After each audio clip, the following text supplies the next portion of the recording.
கனடாவுடனான வர்த்தக பேச்சுவார்த்தைகளை உடனடியாக நிறுத்துவதாக அமெரிக்க அதிபர் டிரம்ப் அறிவித்துள்ளார். அமெரிக்க தொழில்நுட்ப நிறுவனங்கள் மீது டிஜிட்டல் சேவை வரியை விதிப்பதாக கனடா அறிவித்திருப்பது அமெரிக்கா மீதான நேரடியான அப்பட்டமான வரி தாக்குதல் என்றும் அவர் விமர்சித்துள்ளார். மேலும் அமெரிக்காவுடன் வணிகம் செய்வதற்காக கனடா செலுத்த வேண்டிய வரியை அடுத்த 7 நாட்களுக்குள் தெரிவிக்க உள்ளதாகவும் அதிபர் டிரம்ப் தனது சமூக வலைதள பக்கத்தில் பதிவிட்டுள்ளார்.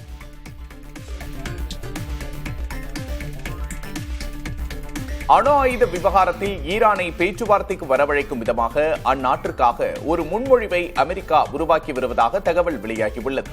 அந்த முன்மொழிவு குறித்து வெளியான தகவலின்படி ஈரான் யுரேனியத்தை செறிவூட்டக் கூடாது என அறிவுறுத்தப்பட்டுள்ளது. இதற்கு பதிலாக ஈரானில் பொதுமக்களுக்கான அணுசக்தி திட்டத்தில் அமெரிக்கா $30 பில்லியன் வரை முதலீடு செய்ய உள்ளது. மேலும் ஈரான் மீதான பொருளாதார தடைகள் நீக்கப்படுவதோடு முடக்கப்பட்ட $6 பில்லியன் சொத்துக்களை அணுக ஈரானுக்கு அனுமதி வழங்கப்படும். இருப்பினும் அமெரிக்கா ஈரான் இடையே இதுவரை நேரடி பேச்சுவார்த்தை உறுதி செய்யப்படவில்லை.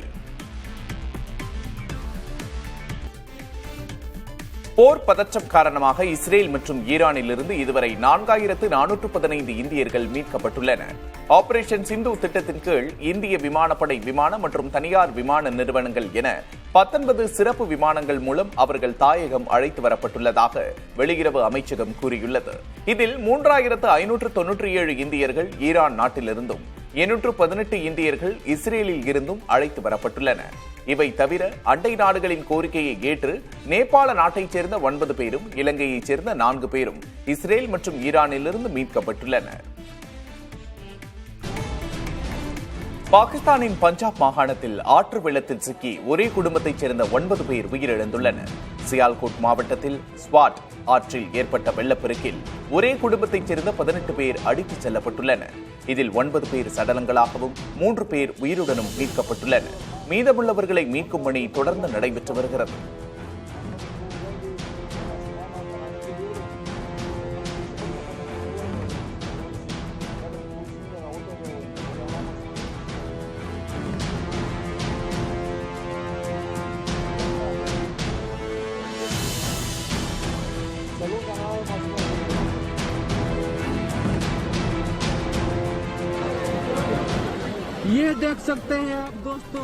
புஷ்பா படத்தின் காட்சியை மிஞ்சும் அளவுக்கு ஹிமாச்சலில் ஒரு அதிர்ச்சியூட்டும் சம்பவம் நிகழ்ந்துள்ளது. கடந்த சில நாட்களாக ஹிமாச்சல பிரதேசம் குழுவில் பெய்து வரும் தொடர் மழையின் காரணமாக ஏற்பட்ட வெள்ளப்பெருக்கில் அப்பகுதியில் உள்ள காடுகளில் சட்டவிரோதமாக வெட்டி வைக்கப்பட்ட மரக்கட்டைகள் அடித்துச் செல்லப்பட்டன. தேசிய பேரிடர் மீட்புக் குழுவினர் ஆற்றில் அடித்துச் செல்லப்படும் கட்டைகளை தடுத்து நிறுத்த முயற்சிகள் மேற்கொண்டனர்.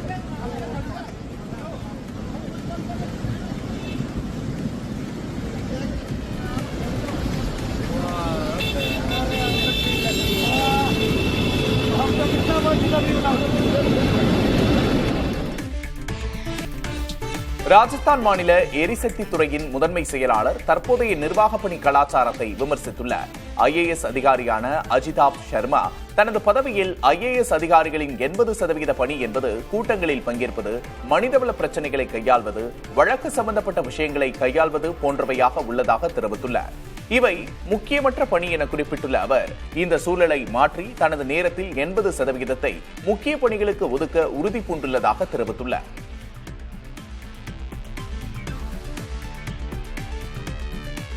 திருவனந்தபுரம் விமான நிலையத்தில் அவசரமாக தரையிறங்கிய தங்கள் போர் விமானத்தை விமான நிலையத்தின் பராமரிப்பு, பழுதுபார்ப்பு மற்றும் மேம்பாட்டு மையத்திற்கு மாற்ற இங்கிலாந்து ஒப்புக்கொண்டுள்ளது. இங்கிலாந்தின் F-35B போர் விமானம் சுமார் 13 நாட்களுக்கு முன்னர் திருவனந்தபுரம் விமான நிலையத்தில் அவசரமாக தரையிறங்கியிருந்தது. பின்னர் அந்த விமானத்தில் தொழில்நுட்ப கோளாறு கண்டறியப்பட்டது. விமான பழுதை சரி செய்வதற்கு இங்கிலாந்திலிருந்து பொறியாளர்கள் குழு விரைவில் இந்தியா வரவுள்ளனர்.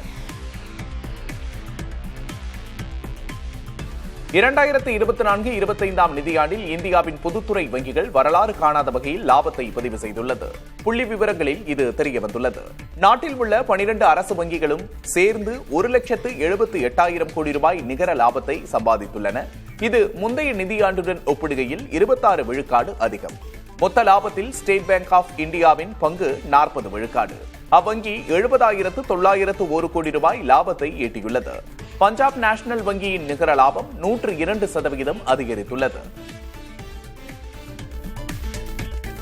இந்தியாவில் பதிவு செய்யப்பட்ட நிறுவனங்களில் 18,90,000 நிறுவனங்கள் மே மாத இறுதியில் செயல்பாட்டில் இருந்துள்ளதாக கார்ப்பரேட் நிறுவனங்களுக்கான விவகார அமைச்சகம் தெரிவித்துள்ளது. இது இந்தியாவில் இருந்த மொத்த நிறுவனங்களில் 65% இதில் 25% வணிக சேவை துறையைச் சேர்ந்தவை. அதிக செயல்பாட்டில் உள்ள நிறுவனங்கள் இருக்கும் மாநிலங்களில் முதல் 3 இடங்களில் மகாராஷ்டிரா, டெல்லி மற்றும் உத்தரப்பிரதேசம் இடம் பிடித்துள்ளன.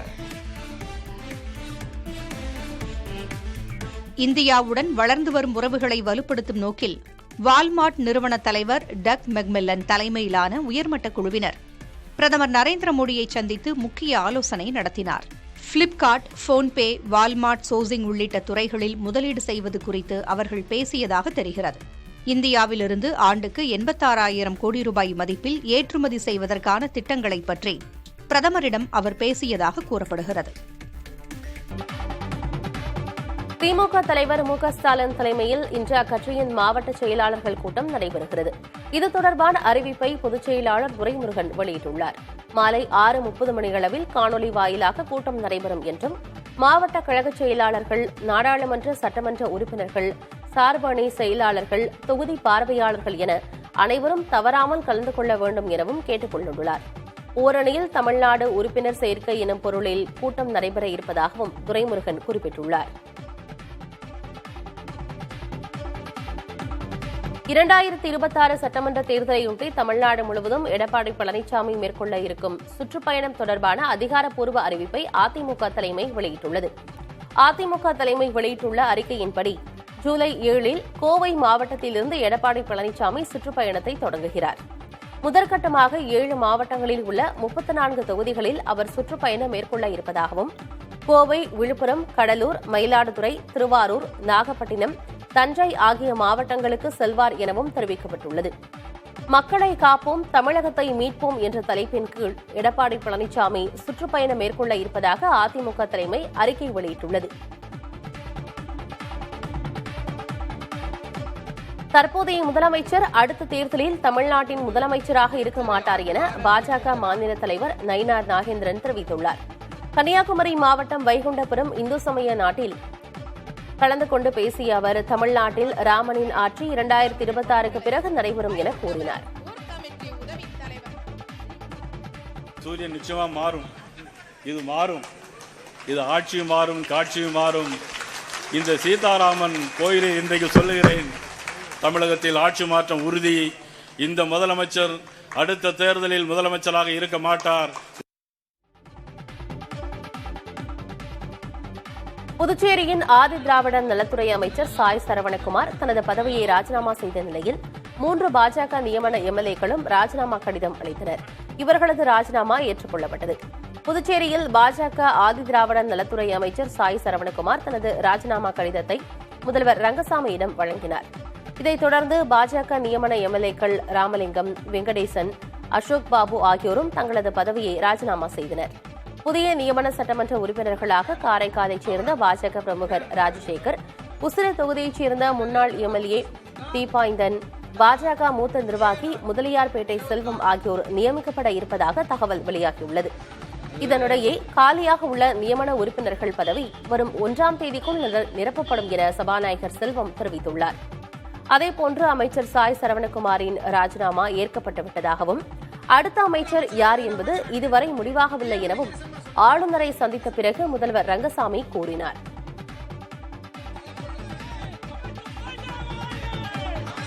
புதுச்சேரியில் அமைச்சர் பதவியை ராஜினாமா செய்த சாய் சரவணகுமாருக்கு பாஜக மாநில தலைவர் பதவி வழங்க கோரி அவரது ஆதரவாளர்கள் சாலை மறியலில் ஈடுபட்டனர். சாய் சரவணகுமாரின் ஆதரவாளர்கள் சுமார் 50க்கும் மேற்பட்டோர் இந்திரா காந்தி சதுக்கம் அருகே சாலை மறியல் போராட்டத்தில் ஈடுபட்டதால் போக்குவரத்தில் பாதிப்பு ஏற்பட்டது.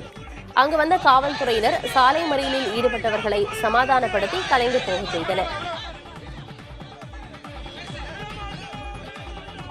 பாண்டிச்சேரியில பிஜேபி வளர்த்தது அமைச்சர் சாஜி சரவணகுமார் தான். ஏன்னு கேளுங்க, ஃபர்ஸ்ட் அவரு நின்று தோத்துட்டாரு. அது எவ்வளவு ஓட்டு? 1000 ஓட்டு வித்தியாசம் தோத்தாரு.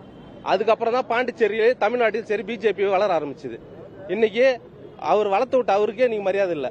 அப்படி என்னும் போது எங்களுக்கு மனசு கஷ்டமா இருக்குது. அதனாலதான் இந்த போராட்டத்தை நடத்துறோம். கோவை, நீலகிரி மாவட்டங்களுக்கு இன்று கனமழை எச்சரிக்கை விடுக்கப்பட்டுள்ளது. தமிழகம், புதுச்சேரி, காரைக்கால் பகுதிகளில் இடி மின்னலுடன் கூடிய மிதமான மழை பெய்யக்கூடும் என்றும் ஓரிரு இடங்களில் பலத்த தரைக்காற்று மணிக்கு 40 முதல் 50 கிலோமீட்டர் வேகத்தில் வீசக்கூடும் எனவும் வானிலை ஆய்வு மையம் தெரிவித்துள்ளது. சென்னையை பொறுத்தவரை இந்நகரின் ஒரு சில பகுதிகளில் மழை பெய்ய வாய்ப்புள்ளதாகவும் கூறியுள்ளது.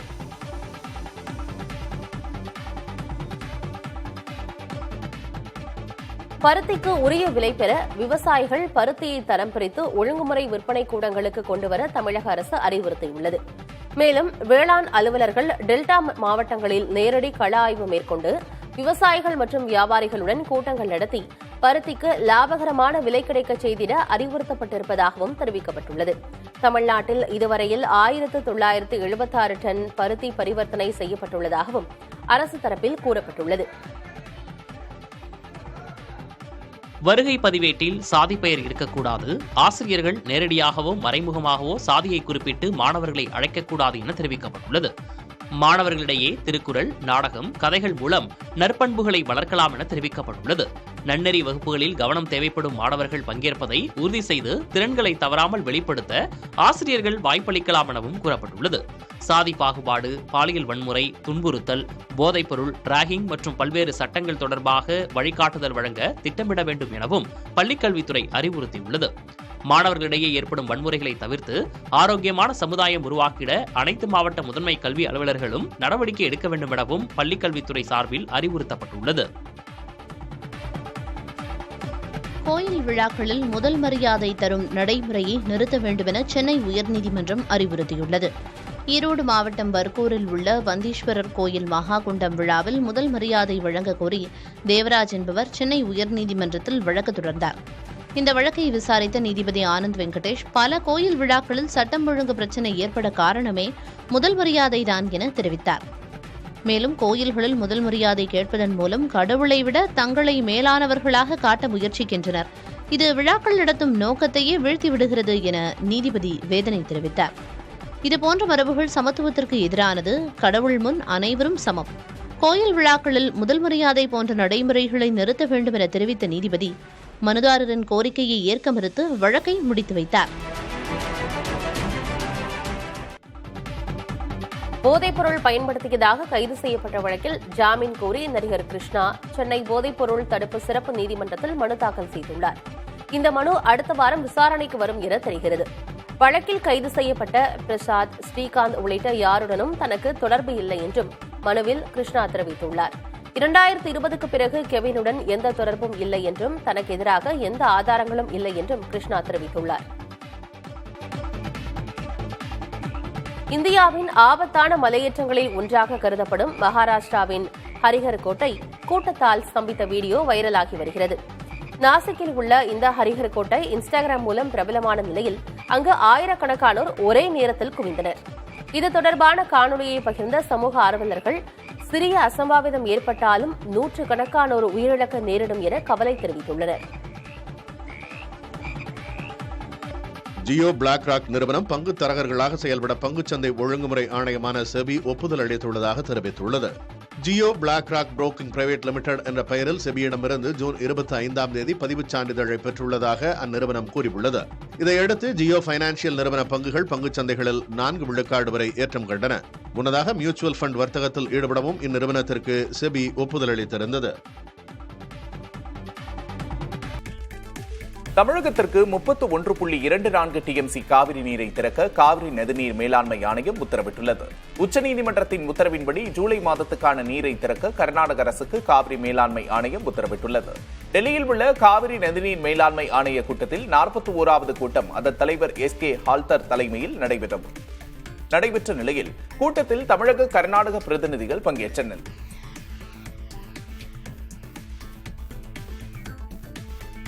ஆஸ்கர் விருதுக்கான குழுவில் இணைய அழைப்பினை பெற்றிருக்கும் கமல்ஹாசனுக்கு முதல்வர் மு.க. ஸ்டாலின் வாழ்த்து தெரிவித்துள்ளார்.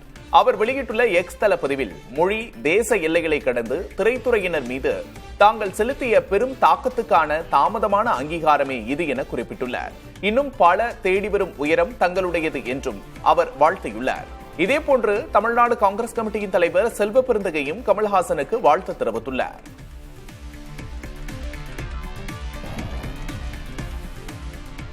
நாமக்கல் மாவட்டம் பள்ளிப்பாளையத்தில் ஆபத்தை உணராமல் ரயில் தண்டவாளத்தில் நின்று கொண்டு இளைஞர்கள் ரீல்ஸ் வீடியோ மற்றும் புகைப்படம் எடுத்த காட்சி வெளியாகியுள்ளது. இதே பகுதியில் அடிக்கடி ரயில் மோதி உயிரிழப்புகள் ஏற்படுவதாக கூறப்படும் நிலையில் இளைஞர்கள் சிலர் ஆபத்தை உணராமல் இதுபோன்ற செயல்களில் ஈடுபடுவதாக பொதுமக்கள் கூறுகின்றனர். எனவே விபரீத செயல்களில் ஈடுபடும் இளைஞர்களை பிடித்து போலீசார் உரிய அறிவுரைகளை வழங்க வேண்டும் என்றும் அவர்கள் வேண்டுகோள் விடுத்துள்ளனர்.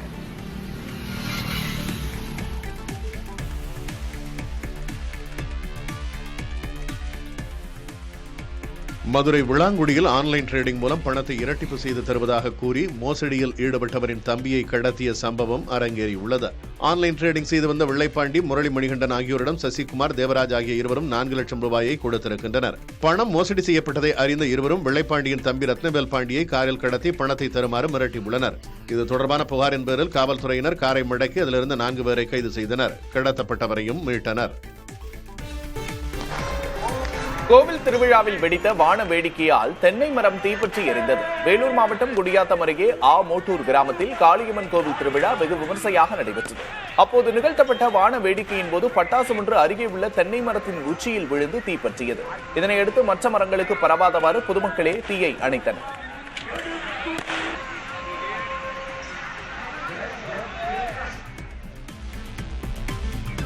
புகழ்மிக்க ஜெகநாதர் ரத யாத்திரை தொடங்கியுள்ள நிலையில் அதனை சிறப்பிக்கும் வகையில் பூரி கடற்கரையில் மணற் சிற்பம் உருவாக்கப்பட்டுள்ளது. புகழ்பெற்ற மணற் சிற்ப கலைஞர் சுதர்சன் பட்நாயக் கைவண்ணத்தில் உருவாகியுள்ள இந்த கலை வடிவத்தை திரளானோர் கண்டு ரசித்தனர்.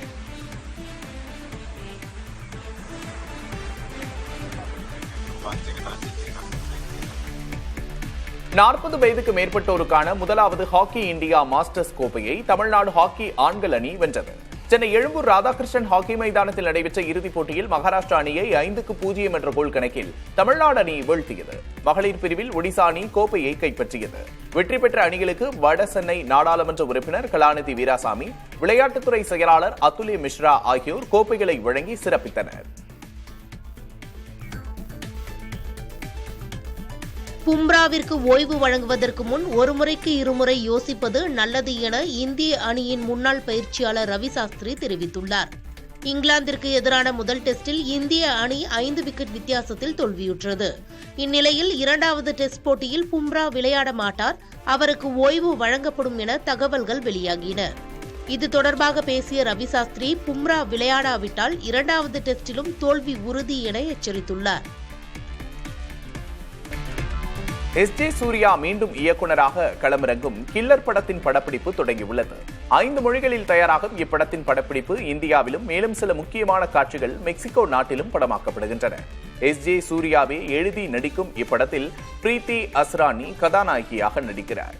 இதை தனது கனவு படம் என எஸ்.ஜே. சூர்யா தெரிவித்துள்ளார் என்பது குறிப்பிடத்தக்கது.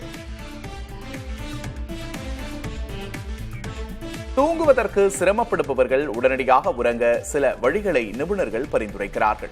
முதலில் தூங்குவதற்கு அதற்கு ஏற்ற அமைதியான சூழலை உருவாக்க வேண்டும் என்கிறார்கள். ஒரு குளிர்ச்சியான, இருண்ட மற்றும் அமைதியான சூழலை உருவாக்குவது தூக்கத்தை தூண்டும் மெலட்டோனின் என்னும் ஹார்மோன் சுரப்பதை ஊக்குவிக்கும் என்கிறார்கள்.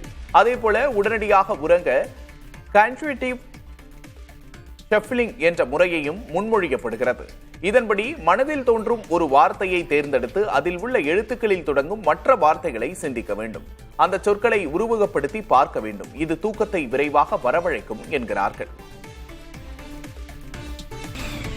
ஆனி மாத வெள்ளிக்கிழமையொட்டி காஞ்சிபுரம் காமாட்சியம்மன் கோவில் தங்கத்தேர் உற்சவம் நடைபெற்றது. இதனையொட்டி காமாட்சியம்மன் மஞ்சள் பட்டு உடுத்தி சிறப்பு அலங்காரத்தில் லட்சுமி சரஸ்வதி தேவிகளோடு தங்கத்தேரில் எழுந்தருளினார். தொடர்ந்து பக்தர்கள் தங்கத்தேரை வடம் பிடித்து இழுக்க கோவில் வளாகத்தில் காமாட்சியம்மன் உலா வந்து பக்தர்களுக்கு காட்சியளித்தார்.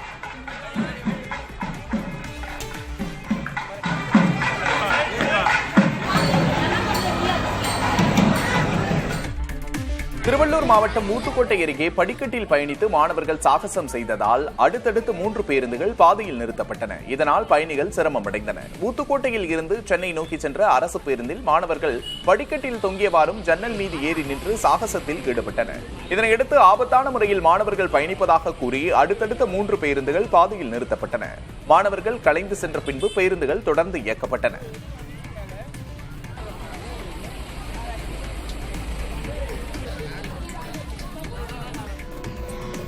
தஞ்சையில் நாட்டுப்புற கிராமிய கலை நிகழ்ச்சிகளின் 100வது வாரத்தை முன்னிட்டு 2000 நாட்டுப்புற கலைஞர்களின் ஊர்வலம் நடைபெற்றது.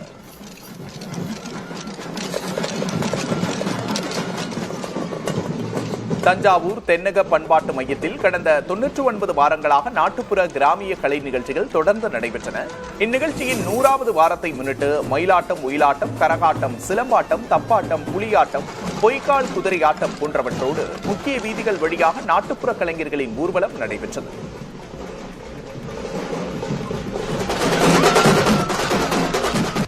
ஆம்பூர் அருகே மலை கிராமமான நாயக்கநேரி காப்பு காட்டில் வெளி மாநிலத்திலிருந்து கடத்தி வரப்பட்ட 20 லட்சம் ரூபாய் மதிப்பிலான 573 கிலோ எடை கொண்ட 18 செம்மரக்கட்டைகள் மற்றும் கடத்தலுக்கு பயன்படுத்தப்பட்ட 2 கார்கள் பறிமுதல் செய்யப்பட்டன. 3 கார்களில் வந்த கடத்தல்காரர்கள் 5 பேரை வனத்துறையினர் பிடிக்க முயன்றபோது 2 கார்களை நிறுத்திவிட்டு மற்றொரு காரில் 5 பேரும் தப்பியோடினர். அவர்களை கைது செய்ய வனத்துறையினர் நடவடிக்கை மேற்கொண்டுள்ளனர். அருப்புக்கோட்டை வீரலட்சுமி நகரில் உள்ள அஷ்டலிங்க ஆதிசேஷ விநாயகர் கோவிலுக்கு நடிகை த்ரிஷா மற்றும் தனியார் அமைப்பு இணைந்து 6 லட்சம் ரூபாய் மதிப்பிலான பிரம்மாண்டமான இயந்திர யானையை வழங்கினர். கஜா என்று பெயரிடப்பட்ட இந்த யானை 3 மீட்டர் உயரமும் 800 கிலோ எடையும் கொண்டதாக வடிவமைக்கப்பட்டு தத்ரூபமாக அமைக்கப்பட்டுள்ளது. இந்த யானை சக்கரங்கள் மூலம் வீதி உலா செல்லும் வகையிலும் உண்மையான யானையைப் போலவே அசையும் வகையிலும் வடிவமைக்கப்பட்டுள்ளது.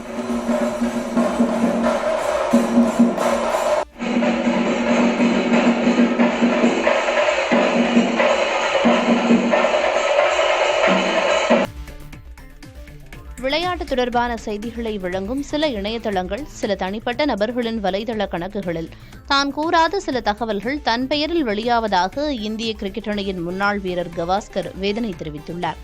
தனது இன்ஸ்டா பக்கத்தில் பதிவிட்டுள்ள அவர், செய்திகளை இத்தகைய இணையதளங்கள் மற்றும் தனிப்பட்ட நபர்களின் வலைதள பக்கங்களில் படிப்போர் அச்செய்திகளின் உண்மைத்தன்மையை பரிசோதித்து அறிவது அவசியம் என்றும் அனைத்தையும் நம்பிவிடக் கூடாது எனவும் கேட்டுக் கொண்டுள்ளார்.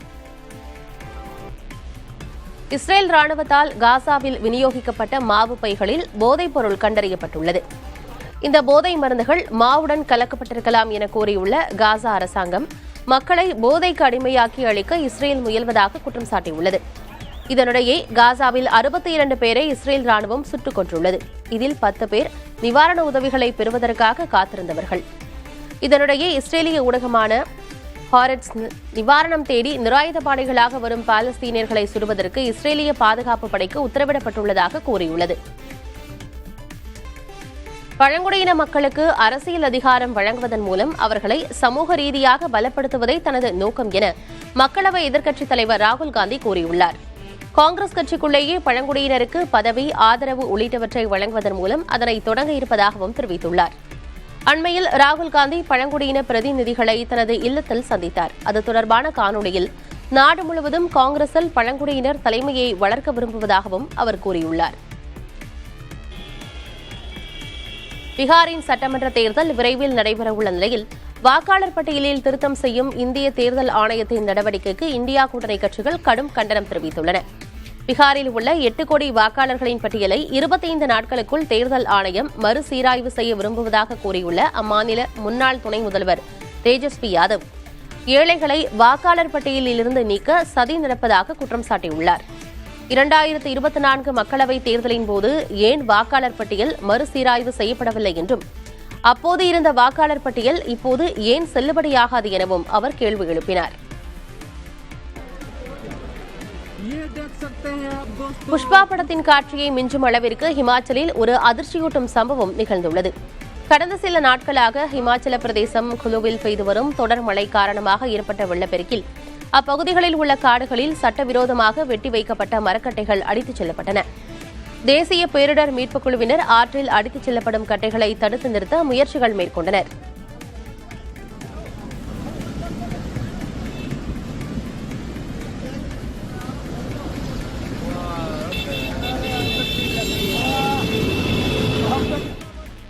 ராஜஸ்தான் மாநில எரிசக்தி துறையின் முதன்மைச் செயலாளர் தற்போதைய நிர்வாக பணி கலாச்சாரத்தை விமர்சித்திருக்கிறார்.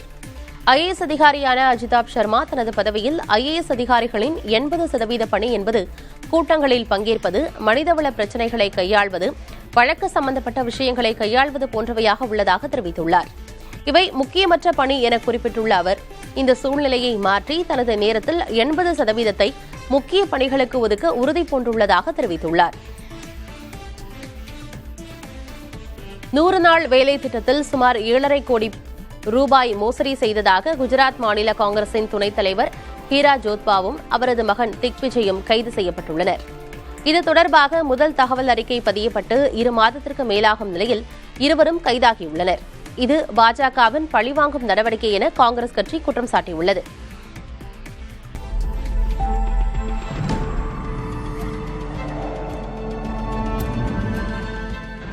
எலான் மஸ்கின் டெஸ்லா மாடல் ஒய்க்கு போட்டியாக களமிறங்க இருக்கும் சீனாவின் Xiaomi YU7 மின்சார காரை வெளியான 1 மணி நேரத்தில் 2,89,000 பேர் முன்பதிவு செய்திருப்பதாக தகவல் வெளியாகியிருக்கிறது.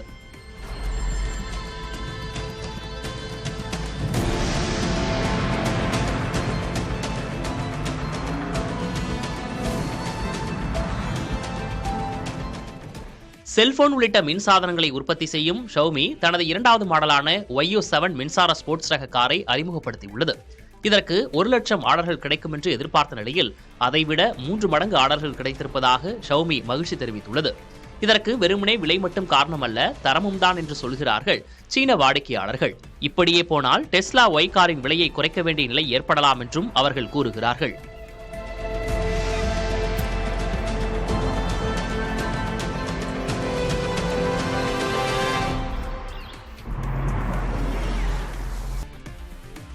வங்கதேச அணிக்கு எதிரான 2வது டெஸ்ட் போட்டியில் இலங்கை அணி இன்னிங்ஸ் வெற்றி பெறும் நிலையில் உள்ளது. கொழும்பில் நடைபெறும் போட்டியில் இலங்கை அணி தனது முதல் இன்னிங்ஸில் 458 ரன்களை எடுத்தது. முதல் இன்னிங்ஸில் 247 ரன்களை மட்டுமே எடுத்திருந்த வங்கதேச அணி 211 ரன்கள் பின்தங்கிய நிலையில் 2வது இன்னிங்ஸை தொடங்கியது.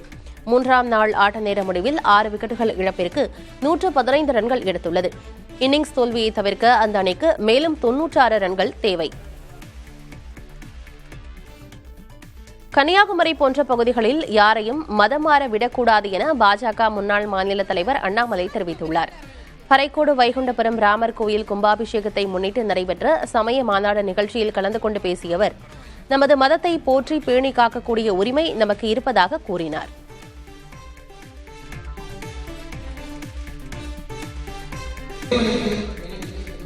தமிழ்நாட்டில் அறநிலையத்துறை கட்டுப்பாட்டில் உள்ள ஆலயங்களை தனியாருக்கு விட்டு பாஜக லாபம் பார்க்க நினைப்பதாக சபாநாயகர் அப்பாவு விமர்சித்திருக்கிறார். கன்னியாகுமரி மாவட்டம் நாகர்கோவிலில் நிகழ்ச்சி ஒன்றில் கலந்து கொண்ட பிறகு செய்தியாளர்களிடம் பேசிய அவர், எல்லா முருகன் கோயிலிலும் தமிழில்தான் அர்ச்சனை செய்ய வேண்டும் என்று தீர்மானம் நிறைவேற்றப்படாததால் முருக பக்தர்கள் மாநாடு ஏமாற்றமளிப்பதாக தெரிவித்தார். இந்துக்களினுடைய சுயமரியாதைக்காக இந்து சமய அறநிலையத்துறை அரசு கையில் வைத்து சிறப்பாக நடத்துகிறது. இதை அவர்கள் ஏற்கனவே இருந்தது போன்று 10% உயர் ஜாதி இந்துக்களுக்கு கொடுக்கலாம்னு நினைக்காங்க. நிச்சயமாக தமிழ்நாட்டில் அது நடக்காது. திருவாரூர் மாவட்டம் முத்துப்பேட்டையில் தமிழக அரசு ஒரு அமைதியான சதுப்பு நில பசுமை புரட்சியை ஏற்படுத்தி இருப்பதாக IAS அதிகாரி சுப்ரியா சாஹூ பாராட்டுகளை தெரிவித்தார். தமிழக வனத்துறை உள்ளூர் மக்களின் ஒத்துழைப்புடன் சுமார் 16 லட்சம் மரக்கன்றுகளை நட்டு அதன் வாழ்வாதாரத்தை பாதுகாத்து வருகிறது. 6 கிராமங்களைச் சேர்ந்த சதுப்பு நில கவுன்சில்கள் தற்போது இந்த சுற்றுச்சூழல் அமைப்பை பாதுகாத்து வருகின்றன என சுப்ரியா சாஹூ குறிப்பிட்டுள்ளார். காழ்ப்புணர்ச்சி காரணமாக தங்களை குறித்து பழைய வீடியோ பரப்பப்பட்டு வருவதாக விருதுநகர் ஸ்ரீவில்லிபுத்தூர் பெரிய மாரியம்மன் கோயில் பூசாரிகள் காணொலி வெளியிட்டுள்ளனர். கும்பாபிஷேக விழாவில் தாங்கள் பூஜை செய்யக்கூடாது என்ற நோக்கில் 7 ஆண்டுகளுக்கு முன்பு எடுக்கப்பட்ட வீடியோவை சபரிநாதன் என்பவர் வெளியிட்டதாக அவர்கள் குற்றம் சாட்டினர். சம்பவம் தொடர்பாக விருதுநகர் மற்றும் கன்னியாகுமரி மாவட்ட SP அலுவலகங்களில் புகார் அளித்திருப்பதாகவும் தெரிவித்தனர். முன்னதாக கோயிலுக்கு வரும் பெண்களிடம் தகாத முறையில் நடந்து கொண்டதாகவும் ஆபாச நடனமாடியதாகவும் பூசாரிகள் 4 மீது வழக்கு பதிவு செய்யப்பட்டுள்ளது. ஒரு பொய் புகாரானது இப்பொழுது சமூக தொடர்ந்து பரவி வருகிறது. அந்த பொய் புகாரானது முன்னாள் பூசாரியான ஹரி கரண் என்பவர். இந்திய அரசமைப்பின் முன்னுரையில் உள்ள மதச்சார்பின்மை மற்றும் சோசியலிஸ்ட் ஆகிய வார்த்தைகளை நீக்க வேண்டும் என RSS கூறியிருந்த நிலையில் RSSின் முகமூடி கிழிந்திருப்பதாக மக்களவை எதிர்க்கட்சித் தலைவர் ராகுல் காந்தி விமர்சித்துள்ளார். இது தொடர்பாக தனது எக்ஸ் பக்கத்தில் பதிவிட்டுள்ள ராகுல் காந்தி, RSS பாஜகவுக்கு அரசியலமைப்பு சட்டம் தேவையில்லை எனவும் அவர்களுக்கு மனுஸ்மிருதி தான் தேவை என்றும் கூறியுள்ளார். தமிழக வெற்றிக் கழகத்தின் மாநில செயற்குழு கூட்டம் அக்கட்சியின் தலைவர் விஜய் தலைமையில் வரும் 4ஆம் தேதி நடைபெறும் என்று அறிவிக்கப்பட்டுள்ளது. பனையூரில் உள்ள கட்சியின் தலைமை நிலைய செயலகத்தில் நடைபெறவுள்ள இந்த கூட்டத்தில் கட்சி சார்பில் அடுத்தடுத்து மேற்கொள்ளப்பட வேண்டிய ஆக்கப்பூர்வ நடவடிக்கைகள் குறித்தும் விஜயின் நிகழ்வுகள், மக்கள் சந்திப்பு குறித்தும் கலந்துரையாடப்பட உள்ளதாக தெரிவிக்கப்பட்டுள்ளது.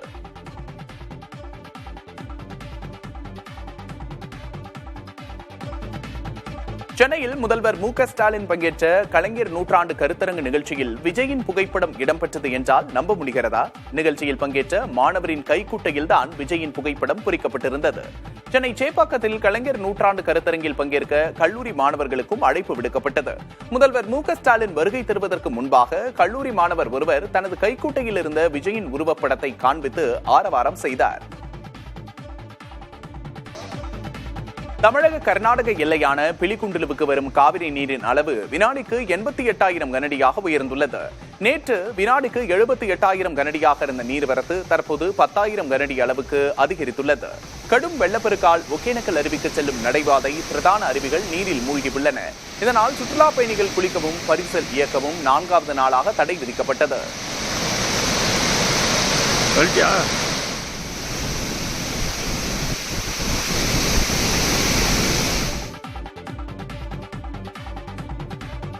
தமிழகத்திற்கு 31.24 டிஎம்சி காவிரி நீரை திறக்க காவிரி நதிநீர் மேலாண்மை ஆணையம் உத்தரவிட்டுள்ளது. உச்சநீதிமன்றத்தின் உத்தரவின்படி ஜூலை மாதத்துக்கான நீரை திறக்க கர்நாடக அரசுக்கு மேலாண்மை ஆணையம் உத்தரவிட்டுள்ளது. டெல்லியில் உள்ள காவிரி நதிநீர் மேலாண்மை ஆணையத்தில் 41வது கூட்டம் அதன் தலைவர் எஸ்.கே. ஹால்தர் தலைமையில் நடைபெற்ற நிலையில் கூட்டத்தில் தமிழக கர்நாடக பிரதிநிதிகள் பங்கேற்றனர்.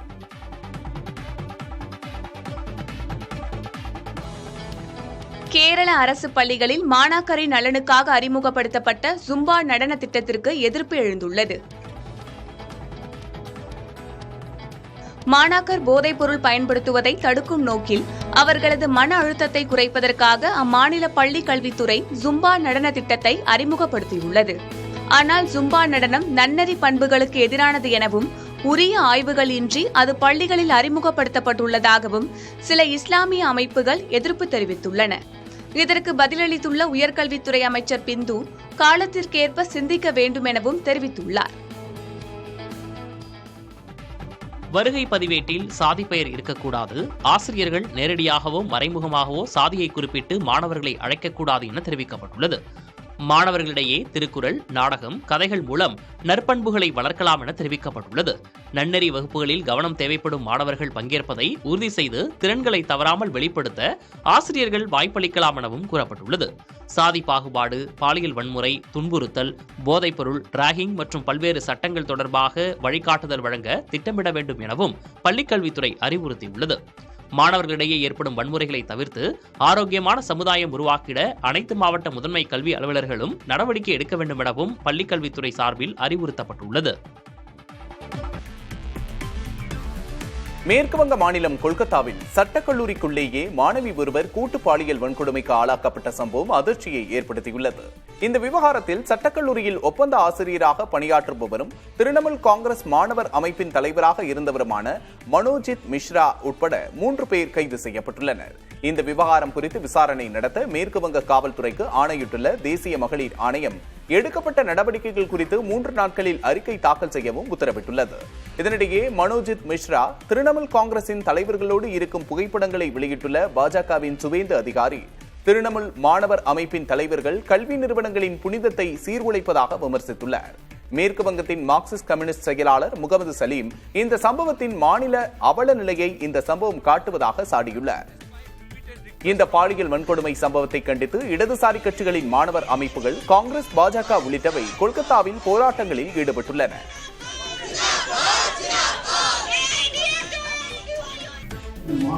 பள்ளிகளில் மாணவர்களை கல்வி தவிர வேறு எந்த பணிகளுக்கும் பயன்படுத்தக்கூடாது என்று ஆசிரியர்களுக்கு அறிவுறுத்தல் வழங்கப்பட்டுள்ளதாக பள்ளிக்கல்வித்துறை அமைச்சர் அன்பில் மகேஷ் தெரிவித்துள்ளார். தருமபுரியில் செய்தியாளர்களிடம் பேசிய அவர், ஜூலை மாதம் 2346 இடைநிலை ஆசிரியர்கள் தமிழகம் முழுவதும் பணியமர்த்தப்படுவார்கள் என்றும் கூறினார். பருத்திக்கு உரிய விலை பெற விவசாயிகள் பருத்தியை தரம் பிரித்து ஒழுங்குமுறை விற்பனை கூடங்களுக்கு கொண்டுவர தமிழ்நாடு அரசு அறிவுறுத்தியுள்ளது. மேலும் வேளாண் அலுவலர்கள் டெல்டா மாவட்டங்களில் நேரடி கள ஆய்வு மேற்கொண்டு விவசாயிகள் மற்றும் வியாபாரிகளுடன் கூட்டங்களை நடத்தி பருத்திக்கு லாபகரமான விலை கிடைக்கச் செய்ய அறிவுறுத்தப்பட்டுள்ளதாகவும் தெரிவிக்கப்பட்டுள்ளது.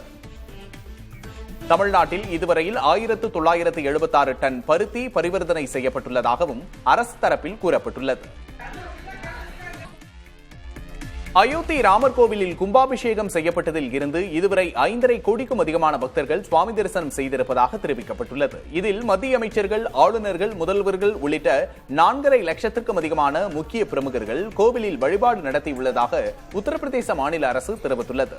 கோவிலின் முதல் தளத்தில் ராமர் பட்டாபிஷேக சிலைகள் பிரதிஷ்டை செய்யப்பட்டுள்ள நிலையில் வரும் நாட்களில் மேலும் அதிகமான பக்தர்கள் வருகை தரக்கூடும் என்று எதிர்பார்க்கப்படுகிறது. அருப்புக்கோட்டை வீரலட்சுமி நகரில் உள்ள அஷ்டலிங்க ஆதிசேஷ விநாயகர் கோவிலுக்கு நடிகை த்ரிஷா மற்றும் தனியார் அமைப்பு இணைந்து 6 லட்சம் ரூபாய் மதிப்பிலான பிரம்மாண்டமான இயந்திர யானையை வழங்கினர். கஜா என்று பெயரிடப்பட்ட இந்த யானை 3 மீட்டர் உயரமும் 800 கிலோ எடையும் கொண்டதாக வடிவமைக்கப்பட்டுள்ளது.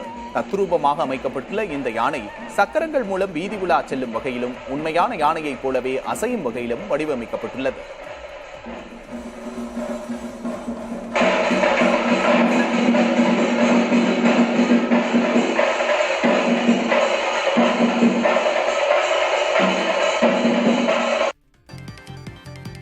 T20 மற்றும் ஒருநாள் போட்டிகளில் பயன்படுத்துவதை போன்ற ஸ்டாப் கிளாக் முறை டெஸ்ட் போட்டிகளிலும் பயன்படுத்தப்படும் என ICC அறிவித்துள்ளது. இந்த ஸ்டாப் கிளாக் விதிமுறை வரும் 2ஆம் தேதி முதல் அமலுக்கு வருகிறது.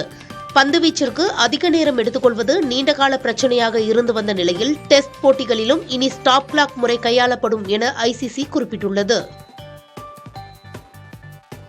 காஞ்சிபுரம் ஏகாம்பரநாதர் கோயில் உண்டியலில் அடையாளம் தெரியாத நபர் தீக்குச்சியை பற்ற வைத்த பொழுதில் 2000 ரூபாய் மதிப்பிலான பணத்தாள்கள் கருகின. கோயிலின் ஆன்மீக புத்தக நிலையம் அருகே உள்ள உண்டியலில் புகை வந்ததால் ஊழியர்கள் தண்ணீர் ஊற்றி அணைத்தனர். இதுகுறித்து பேசிய செயல் அலுவலர் முத்துலட்சுமி, துரிதமாக செயல்பட்டதால் 99,000 ரூபாய் காப்பாற்றப்பட்டுள்ளதாக தெரிவித்தார். தென் மாவட்டம் மற்றும் கொங்கு மாவட்டங்களில் முதற்கட்டமாக மாவட்ட பொதுக்குழுவை கூட்ட பாமக நிறுவனர் மருத்துவர் ராமதாஸ் உத்தரவிட்டுள்ளார். அன்புமணிக்கும் மருத்துவர் ராமதாசுக்கும் இடையே மோதல் நீடித்து வரும் நிலையில் புதிதாக நியமித்த நிர்வாகிகள் அறிமுகம் மற்றும் மாவட்ட பொதுக்குழு கூட்டத்தை நடத்த ராமதாஸ் உத்தரவிட்டுள்ளார். திருப்பூரில் இந்து முன்னணி பிரமுகர் படுகொலை வழக்கில் கொலைக்கு உடந்தையாக இருந்த முன்னாள் இந்து முன்னணி நிர்வாகி சுமன், அவரது நண்பர் தமிழரசன் ஆகிய இருவரும் கைது செய்யப்பட்டனர். இவர்களிடம் விசாரணை நடத்திய காவல்துறையினர் நரசிம்ம பிரவீன், அஸ்வின் ஆகியோரை தேடி வருகின்றனர். இந்தியாவின் நம்பர் 1 வீரராக உருவெடுத்துள்ள கிராண்ட் மாஸ்டர் பிரக்யானந்தா உலக தரவரிசை பட்டியலில் 4வது இடத்துக்கு முன்னேறியுள்ளார். கிளாசிக்கல் பிரிவில் 2778 புள்ளிகள் பெற்ற பிரக்யானந்தா 4வது இடத்திற்கு முன்னேறினார்.